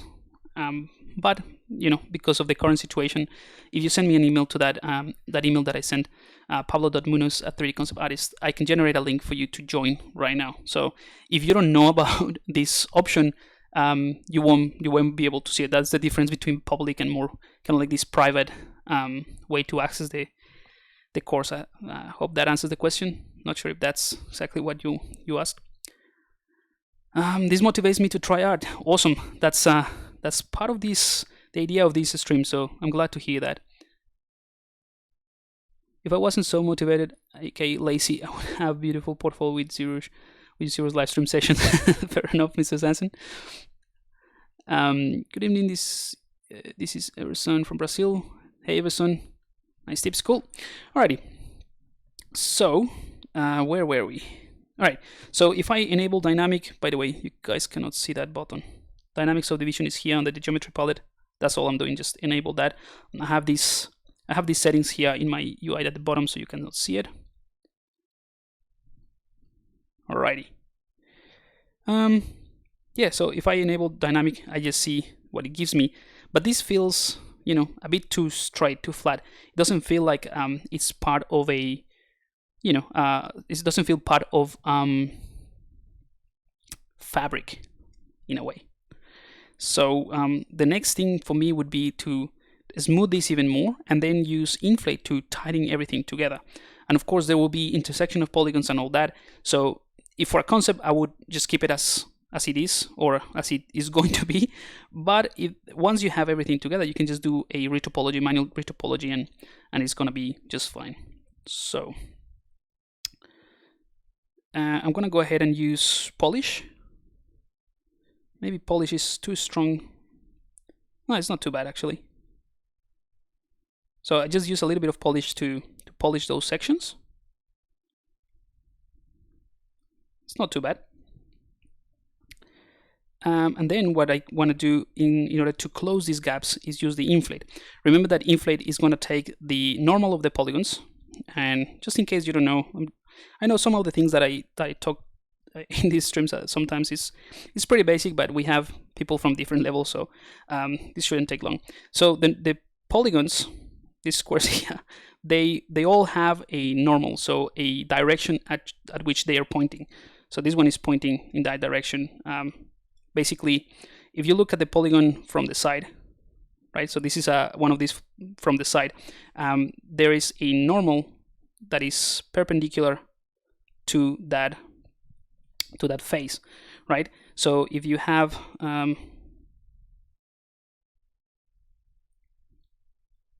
let's clear that up. So if you have something, hopefully you can see this. If you have this, this is the profile of a tube, right? Or one of those panels that we just created. Right, so this is the side view. And then you have these polygons here.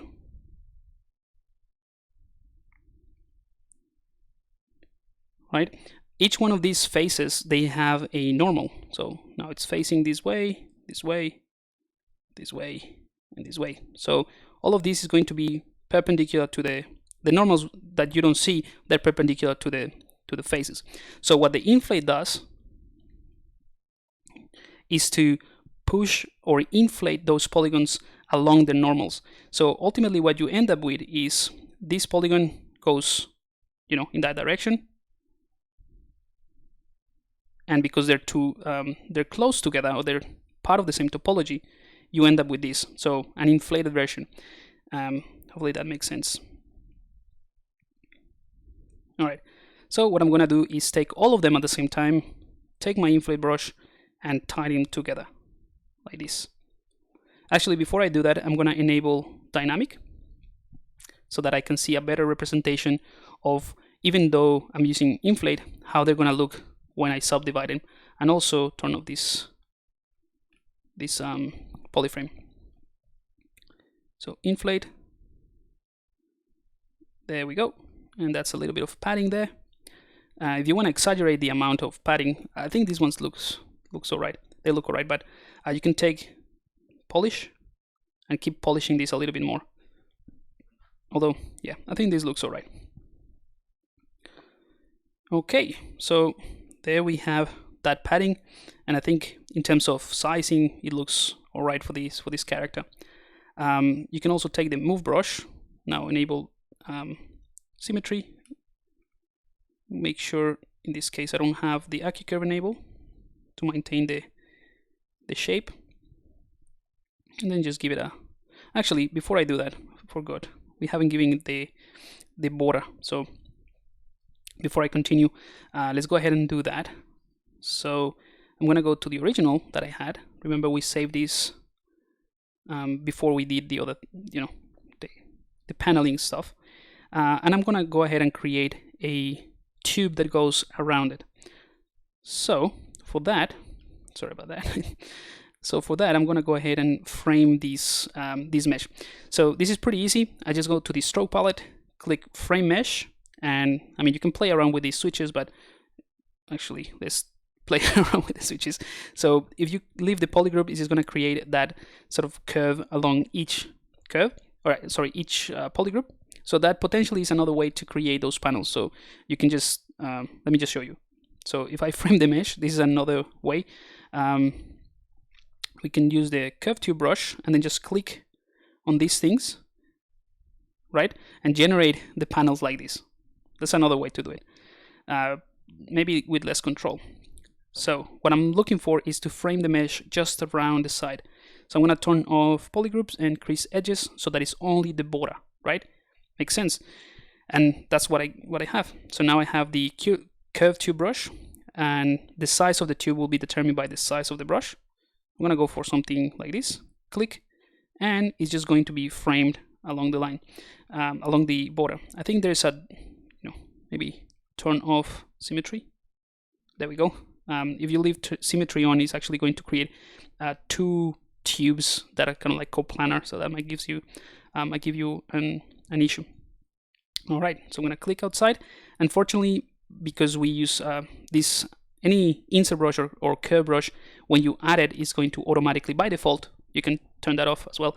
It's going to mask everything but the insertion. So now I can go ahead and split on mask area. We can keep this as our original mesh that we can use to keep tweaking stuff. Now I can take this tube and put it next to the other panels. This one here. Turn this off, and now you have this border that goes around. Now this is where we can start like tweaking stuff, right? The first thing I want to do is do a mirror and weld just in case. Make sure that both sides have the same position of the loops, and since we created the curve along the edge without symmetry, there might be some misplacing of loops. So just a quick mirror and weld solves that problem. We can actually enhance this a little bit in terms of how the topology looks with the good old zero mesh. Where are we? So of course I'm not going to use polygroups. I'm going to use half and then just do a quick zero mesh with symmetry. I'm not sure if I like that. I thought it was going to do a better job.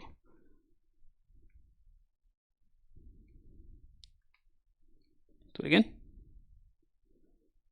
Okay.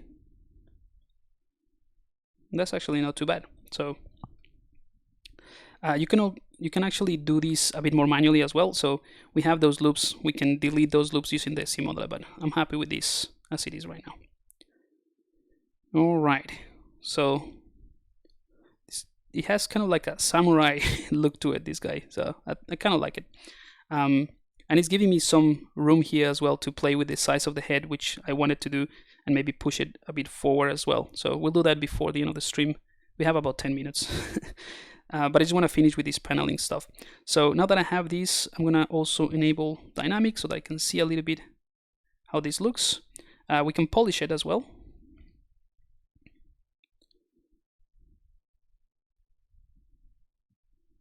There we go. And I want to connect it here underneath this box, or this control box, just where everything is sort of like connecting and converging. So, and sharpen that edge a little bit. There we go. If anything, we can just move this up a little bit so that it doesn't rest at the same level as the panels. And because it's thicker than the actual panel, we can do that as well.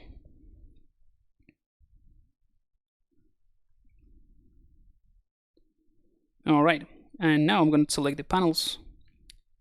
Make sure I have AccuCurve so that I can push this towards the corner. That's it, really. That's the only fix that I wanted to do for these panels. And of course, now that I know these new volumes, or I'm aware of these new volumes, I can go ahead and tweak the rest. So I'm going to take this one, push it up, and I wanted to make it thinner anyway, a little bit thinner. So this is a good opportunity to push this and make them slightly thinner, this color.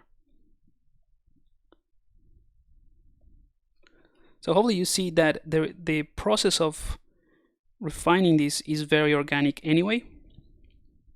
So it's not like I do everything in Dynamesh and then I go over and retopologize everything. That's one way to do it. But I work faster this way, as in, you know, if I find something that actually can be simplified straight away, I'll do it, like the tubes and this sort of thing. But it's not kind of like a rule of thumb that I just follow all the time. Now I'm just tweaking the tubes. All right, let's do a quick save. Now have that thick paneling effect. And actually this could be now underneath the panels. So I'm going to push it in.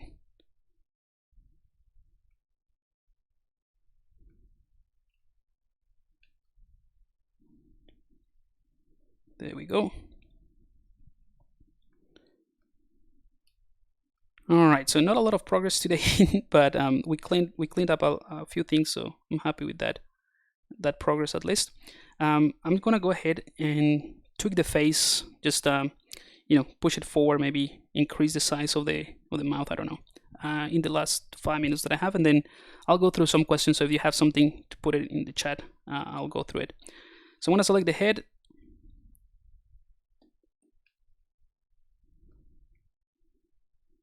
Bring in my gizmo and enable this pizza icon, which is all tools selected.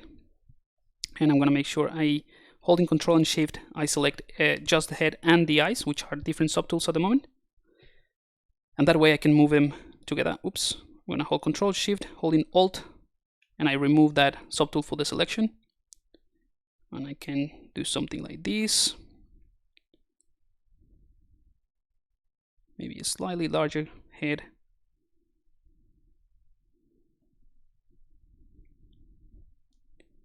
All right, so I think that looks a lot better.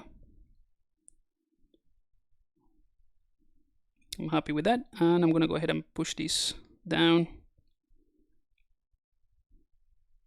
And the neck, I think, needs to be wider, as well as having more of a, you know, cranium. So a thicker neck. Okay, so that's all right. I'm also gonna push this, push that up. I'm gonna try to fill that gap with the, you know, with the tweak of the head. I want to keep it flatter at the, you know, but this is still, like, the head is still pretty sketchy, so we could potentially do a few things to tweak it. So I'm going to use the clay brush here, soften this a bit, and this is again something that I always keep refining, which are the transition between the shapes. For me, that is crucial.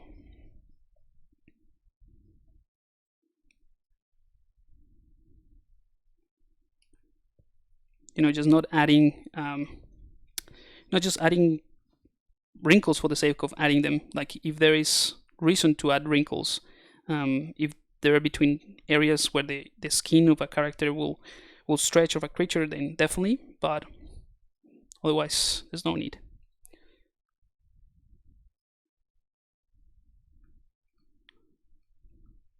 Right, so it looks a little bit lumpy, but we will tweak that as we progress.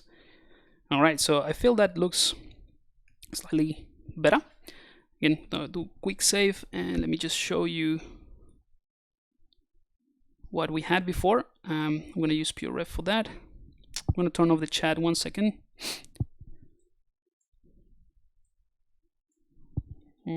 Actually, give me 1 second. I'm just going to do a quick snapshot of this. Keep it for my references as well. Just copy and paste it here. Right.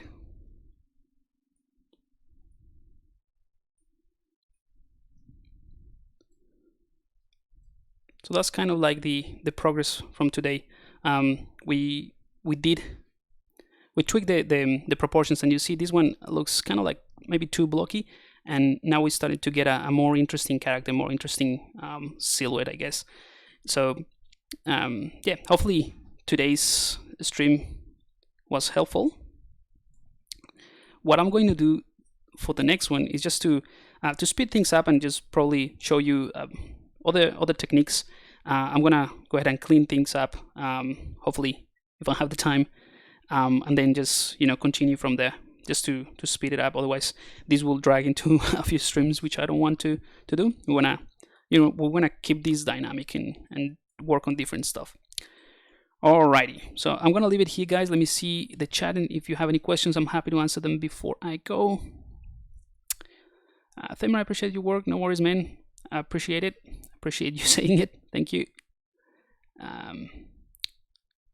Hey Pablo, do you also do Unreal 4? I'm slowly getting into it. The amount of time that I have to learn new stuff is limited, so I have to choose them carefully. I'm currently working on getting a little bit better with Blender. Rendering stuff, a bunch of stuff that Blender is just fantastic doing. So I'm slowly getting in there. I'm also testing Maverick, the renderer Maverick. It is really cool. I'm actually doing a new character. I don't know if you've seen it, the sci-fi mechanic as well. I'm like obsessed with Star Wars. So this mechanic is kind of like also could live in the Star Wars universe, but it's more of a spaceship racer mechanic type of thing. That guy is going to be rendered in Maverick, and it's really cool. I'm getting more and more comfortable, but it's very intuitive as well, and has some really cool features like the auto bump, similar to how I think it's Arnold that handles displacement in the same way. Anyway, we'll yeah, that's how I sort of like segment my learning. So Unreal is not too high in the list, but yeah, I would like to get into it, especially because if you just do things for portfolio stuff, you have access to all the Megascan stuff, which is great.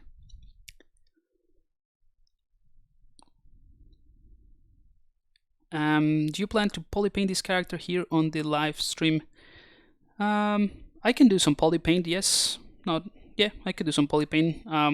If I wanna finish this up like a little bit more realistically, I would use Substance Painter, but we can do a first pass, kind of like an albedo pass in here, no problem.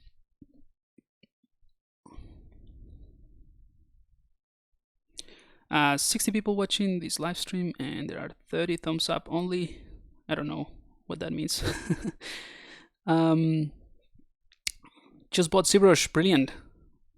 Keep watching all these streams. There's some really awesome artists giving you giving tips in all sorts of processes, pipelines, and workflows. The live streams here for Pixologic are great. Hey, ZBrush fine for making clothes? Yeah, absolutely. ZBrush is good for anything that is sculpted related. Obviously, there's certain things. I use Marvelous Designer quite a bit for clothes, but I always bring it into ZBrush and clean it up and refine and add details. Marvelous Designer is just a great tool to get the base mesh ready to go with all the the main folds and all that sort of stuff. But in ZBrush I add more and refine it. Are you gonna post it? How are you gonna do it? We'll get to that. If anything, the post is not gonna be super dynamic, but it's like anything else. We just get to it and do it. It's not gonna be hard once we have the right topology. I'll probably use this transpose master anyway. What is his name, please? Sibo Samurai. I think, what was the other name that you guys suggested? Sibo.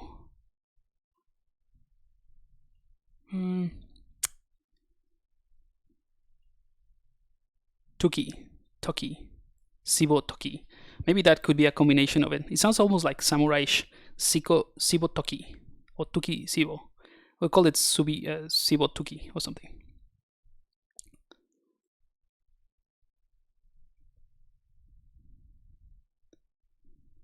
it would be a win for Lucasfilm if they hire you for their next phase.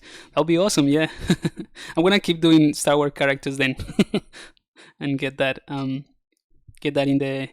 on the table.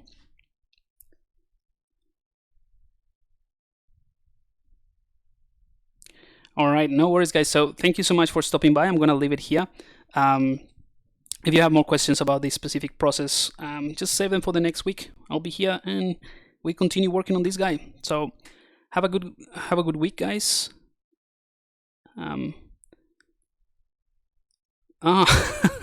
Sorry, Mr.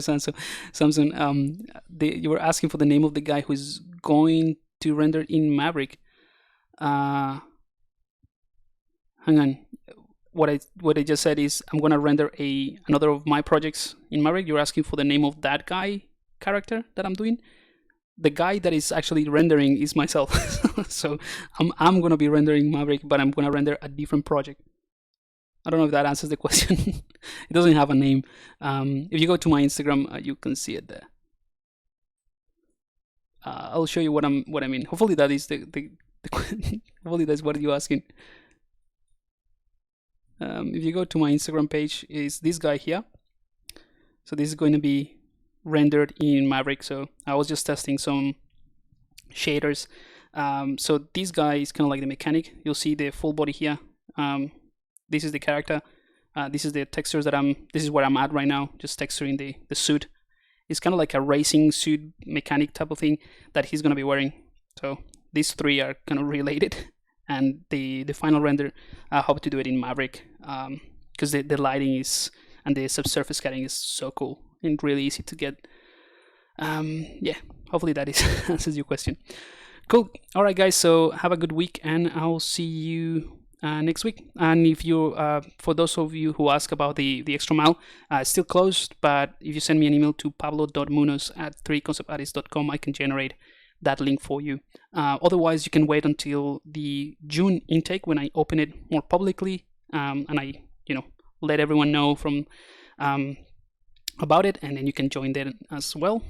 And that's it. All right, see you guys. Have a good one.